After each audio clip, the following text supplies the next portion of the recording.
दोस्तों हम बात कर रहे हैं इस एक्टर की। 4 बार खुदकुशी की कोशिश कर चुका सुल्तान का एक्टर सुशांत की मौत के बाद छोड़ना चाहता था बॉलीवुड। काय पोछे गुड्डू, रंगीला, सुल्तान और गोल्ड जैसी फिल्मों में नजर आए अमित साध की माने तो वो अपनी लाइफ के में 4 बार खुदकुशी की कोशिश कर चुके हैं। उनका कहना यह भी है कि जब सुशांत सिंह राजपूत की मौत की खबर सामने आई थी तो वो बॉलीवुड से इस कदर चिढ़ गए थे कि हमेशा के लिए इंडस्ट्री छोड़ देना चाहते थे। 39 साल के अमित साध के ने हालिया इंटरव्यू में इस बात का खुलासा किया। आपको बता दें कि चेतन भगत के पॉडकास्ट में अमित साध ने कहा, सुशांत की मौत का मुझ पर बहुत बुरा असर पड़ा था। मैं इंडस्ट्री छोड़ना चाहता था। जब उनसे पूछा गया कि ऐसा क्यों, तो उन्होंने जवाब दिया, मैं चिढ़ गया था, ये इंडस्ट्री बहुत टफ है। अमित साध ने आगे कहा, मेरे लिए बहुत बड़ी चीज़ थी और हमेशा रहेगी, ये कभी पुरानी होगी ही नहीं।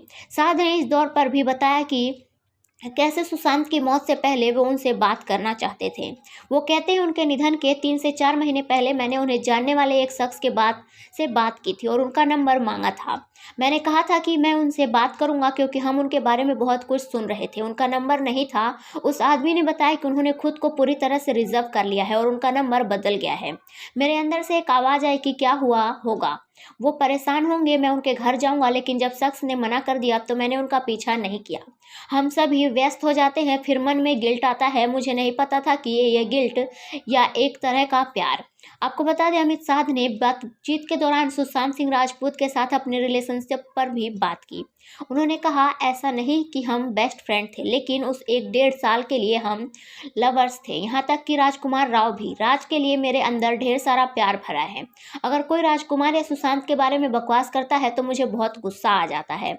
अमित साध ने बातचीत के दौरान खुलासा किया कि वो 4 बार खुदकुशी की कोशिश कर चुके हैं। उस वक्त मेरी उम्र 16 से 18 के बीच रही होगी, इसलिए मैं इस माइंडसेट को जानता हूँ। हालांकि अब मैं बेहद मजबूत इंसान हूँ, सब कुछ बदल गया है, जिंदगी अब काफ़ी अच्छी है।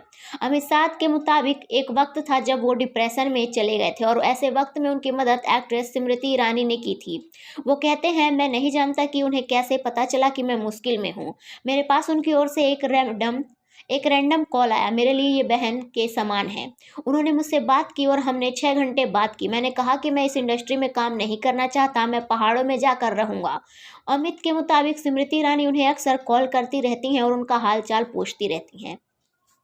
आपको बता दें कि अमित साध ने बातचीत में अपना संघर्ष भी साझा किया। उनके मुताबिक स्कूलिंग कंप्लीट करने के बाद वो दिल्ली में जाकर जोरबाग स्थित एक घर में नौकर का काम करने लगे थे, लेकिन 1 सप्ताह बाद ही अच्छी इंग्लिश की वजह से काम से निकाल दिया गया क्योंकि घर की महिला को कुछ गड़बड़ी का अंदेशा हो रहा था। बता दें, अमित ने दिल्ली के साउथ एक्सटेंशन में स्थित एक शोरूम में सिक्योरिटी गार्ड की नौकरी की, जहाँ उन्हें 1200 रुपये देने की बात हुई थी, लेकिन यूनिफॉर्म न होने की वजह से उनके 300 रुपये कट गए थे और उन्हें इसका बेहद दुख हुआ था। संघर्ष के दिनों में अमित जोरबाग के एक टूटे फूटे कम्युनिटी सेंटर में रहते थे, जहां कोई बेड भी नहीं होता था। इसके लिए वो 25 रुपये प्रति सप्ताह दिया करते थे और खाने के लिए एक स्ट्रीट वेंडर के यहाँ से 7 रुपये के राजमा चावल खाते थे। तो दोस्तों, आपको ये वीडियो कैसी लगी हमें कमेंट करके बताएं। वीडियो को लाइक करें, वीडियो को शेयर करें एंड चैनल को सब्सक्राइब करें ताकि आपको ऐसे ही बॉलीवुड से related new and latest update जल्द से जल्द मिल सके।